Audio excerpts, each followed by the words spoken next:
Hello and welcome to another one of my podcasts. So as you know, this is a weekly thing where every Friday, I try to stick to Friday, I put out something where people can just listen to it.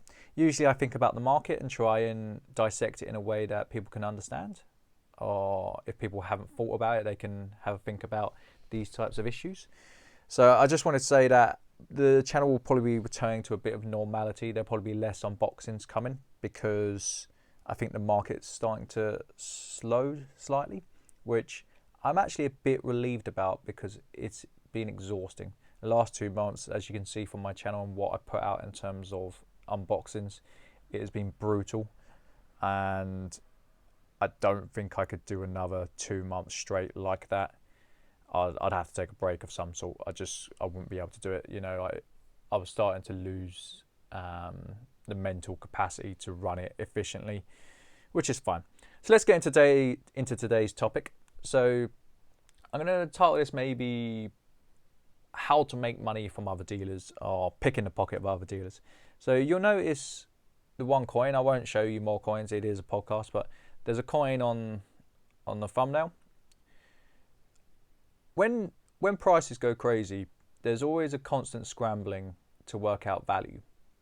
And you will see from other dealers that some of them price too cheaply and some of them overprice. I've often picked the pockets of other dealers. Long before this was a business and I was a dealer myself and I had more connections and I had better sources for buying cheaper, I made money picking the pockets of other dealers. I don't literally mean stealing from them, but sometimes it feels that way because they misvalue their product. They always have done. But you need to go to the correct type of dealer. So if you're going to a coin dealer with a lot of power, the chances are they're overpriced anyway. They don't care. Like, they've got the name and it's not going to matter. It's going to be slim pickings for someone who wants to pick up a real bargain. You can go up to them and you can try and negotiate and haggle a price, but realistically, I think you're wasting your time. You can find the occasional arbitrage when you go to other countries. That does work. So people saw me do that when I was in Australia. You can do that any country in the world. There's always going to be things where they're priced highly in one market and low in the other.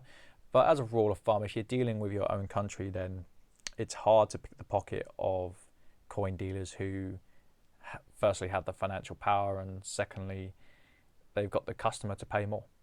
There's nothing wrong with them charging more. You don't know the ins and outs of the business. It's a spectrum of prices and you'd hope that the pricing is on the fairer side. But I'm not going to tell someone else how to run their business. Now, the topic of this podcast is how you can pick the pocket. Well, firstly, you got to know your enemy, or know your friend. Like, you can be friendly with a dealer. You got to know what they're good at and what they're bad at. So I've been going to other bullion dealers, knowing that they're buying too much stock where the price has risen. They're getting offered a lot of stock, and they're going to take it because it's money. It's money in, money out. They're doing the buyer side correctly, but on the sell side, they're not getting it perfectly, or they're not doing it optimally. So you'd think that they'd have a black book of contacts and they would approach this black book and they'd price it accordingly to what the market suggests it is. But when there's a lot of confusion over the price and when it's gone up a lot or gone down a lot, it's very hard to work out the appropriate price. Now, these bullion dealers can't afford to keep it on the books, or you'd think they couldn't afford to keep it on the books. It's like a hot potato. It needs to come in and go out. So what they're doing is they're getting coins in that are very specialist.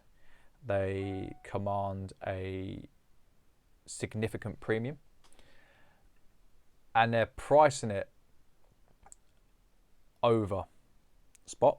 They're pricing it over and above. They're charging a small premium. They don't care because they're making their cut and some. If it's just a normal sovereign or the relevant coin in that country that is very liquid, they're making more than that by having these specialist coins in. So they're not really too fast. They'll let some of these coins go. Now, the coin you see on the screen, I actually just did a trade for these. They went for a lot lower than they should have done. I probably showed my hand too quickly, but I walked away with 10%, which, in fairness, I should be doing better. I should have been making more money on them. But I took 3 of these. it was a £45 payday pretty much for the 3 coins. I've traded it for a sovereign cash. Now, this has been happening every day. There are bullion dealers in the country getting coins in. They either don't know what they are, or they know what they are and they can't afford to keep them on the books because they don't have the appropriate black book of contacts to sell them to. So they're pricing them under. If you've got the right sales channel and the right set of contacts, it's easy pickings. There's some coins where you can pick them up and flip them on the spot. There's some coins that are really wow coins. I picked up maybe 12 to 15 coins over the last 2 months that have paid me, I'd say, between £50 and £100 a coin, and they were easy flips. This is a very real thing. Like, there was a question on one of the groups that said, does anyone make a living doing this? And a lot of people said it's not possible. I disagree. I know people who do it. You know, it's not an easy life. When the times are good, they're very good. And I can assure you, the last 2 months, I've been so busy, I've really earned my money, but I've made enough money to safeguard me for 7 months. So just think about that. This is a method that you can use if you have the knowledge, if you have the courage also. Like these are ballsy moves. And also if you have the contact list. So there's always going to be times where the market goes south and you need to consider the repercussions of owning such coins. So I would rather move a coin on like the one you see on the screen, for those of you who looked at it at the start, or for those of you who are listening.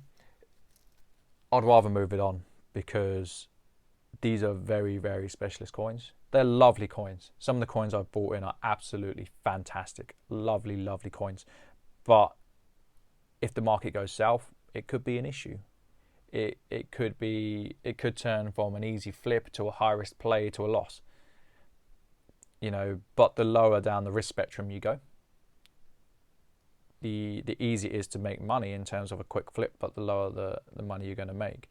Now, when you're making excess profits, it doesn't matter so much because you can hold on to these coins. And this goes back to what I was saying about the dealers. If they had enough excess profits, it wouldn't really matter so much if they held the coins. But with spot being up and down, you know, it's not really worth the risk to price them optimally if they don't have a numismatist on the books. So I hope that makes sense to you guys. It's a technique I use to pick the pockets of other dealers. I've gotten pretty good at it, you know, over the years. It's put a lot of money into my bank account. One day I would love to teach a course on what I do. Is that feasible? I don't know. I'm just putting it out there. I'm just thinking aloud. But yeah, tell me what you think. If you do like my content, please support me. And you can support me by liking, subbing and subscribing. And if you do want to buy from me, please don't send messages to my stamp business. Contact me via Facebook, which would be under UK Silver Stackers or Back the Metal. I know a lot of people ask for that information, so I'm just putting it out there. This is not a sales channel, but I'm putting it out there because of the amount of questions I'm getting. So I hope you enjoy your weekend and take care. Bye.